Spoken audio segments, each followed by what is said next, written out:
Hey, welcome back to 25 Days to Slay in May.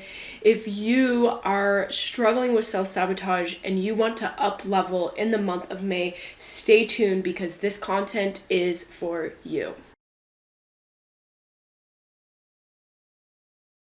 Hey, I'm Angela, trauma healer and self-sabotage slayer.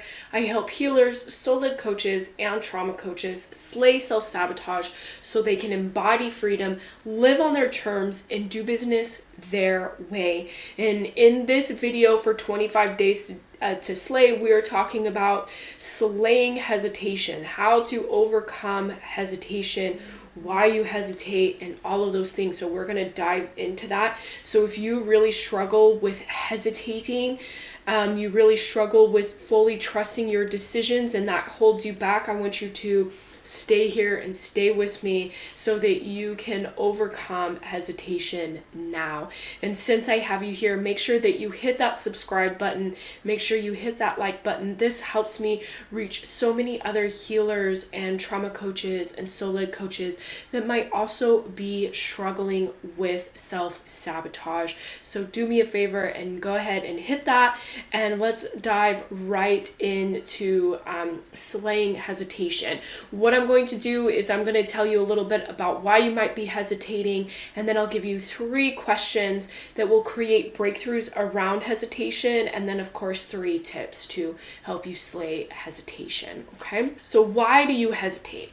A lot of why you hesitate is because you don't trust yourself, which is a normal thing. It's completely normal because you've been conditioned out of trusting yourself since the moment you came out of the womb. Now, there's nothing wrong with any of this conditioning for the most part, but the thing is that it really does condition you out of trusting yourself and your body and your inner guidance system, which puts you in a very peculiar place when you are a business owner, because you need to be able to trust every decision that you make. Now, whether or not it's right or wrong is irrelevant, but you need to be able to trust yourself that you are going to be able to come out of the other side, whether it was wrong or right. Does that make sense? So the part of the reason why you're hesitating is because you do not trust yourself. And this is what I help my clients with. When we work one-to-one together, I help them step in to unwavering self-trust by helping them integrate all of the things that may be causing them to hesitate, like not trusting themselves, the doubt that runs in, the inner critic that's created when you go to post and do those things. That's what I help my clients with. So if you're interested in that, let me know. The other reason why you might be struggling with hesitation has to do with not trusting the outcome. And this is also really important to notice, because if you are constantly trying to control things that you can't control, like what people say, what people do, the outcomes, things like that, this is how you know that you don't fully trust the outcomes of what's going to happen, which is highly connected to fear.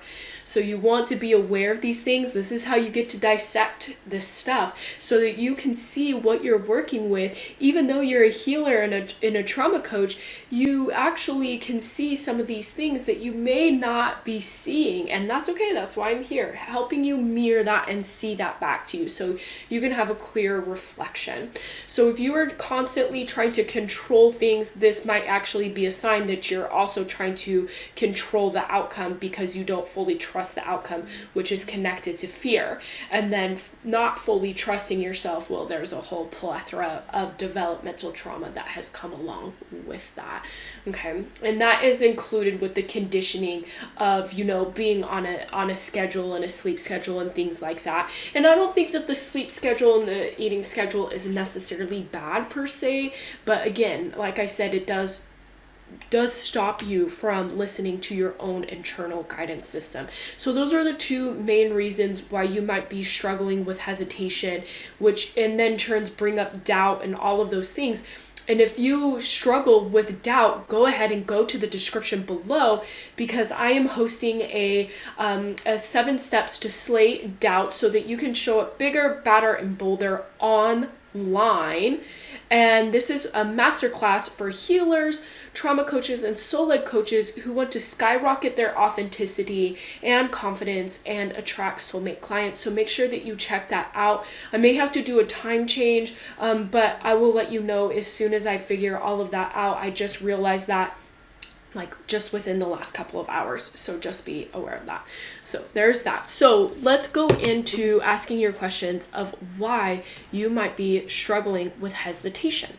The first question to ask yourself if you're struggling with hesitation: why do you doubt or fear the outcome of your action? Number 2, what in your body feels off? Is there something in your body that might actually be feeling off? And number 3, is this action fully aligned for you?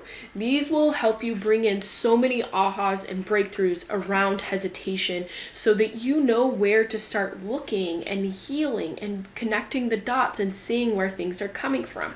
My journal prompts, they're so potent and powerful.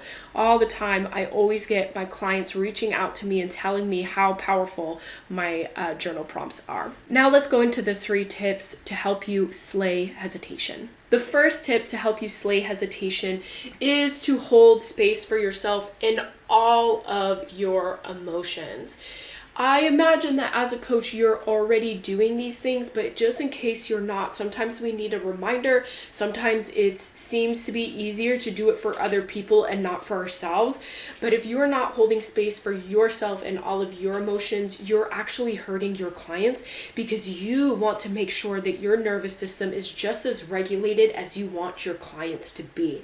So you want to make sure that you are holding space for yourself and allowing all your emotions to complete their stress cycle, their response cycle. Number two is the quickest way to slay hesitation and step into self-trust, and that is to have uncomfortable conversations. I know that these conversations suck, but they've got to be done, and they've got to be done because you are meeting your needs by expressing yourself and being there for yourself and making sure that you communicate those things no matter how uncomfortable they might be. And how do you know which conversations these are? These are the conversations that you avoid, that you overthink, that you think about every little outcome that might actually happen and what might be said, and you analyze everything and create this big, huge hypothetical situation. Okay, those are the conversations that you just want to go in and have. And they're not going to be easy at first. Sometimes they're never easy. But the more and more you do this, the more and more you're going to be able to trust yourself to have these conversations, and it is going to get easier.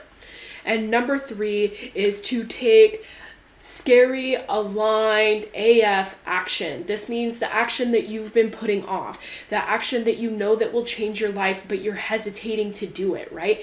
You want to make sure that you are taking aligned, scary action, the action that's moving the needle forward, the action that is making shifts and making things happen. You want to do these things. This allows you to slay hesitation and create self-trust, right? This is essentially what you're after. And to do that, this shows that you can do these things. You can do these things that are scary. And that shows yourself that you truly have your back.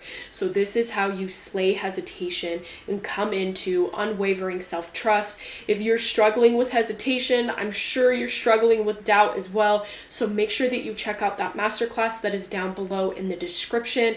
Make sure that you hit that like and subscribe button, and I will see you tomorrow. Bye.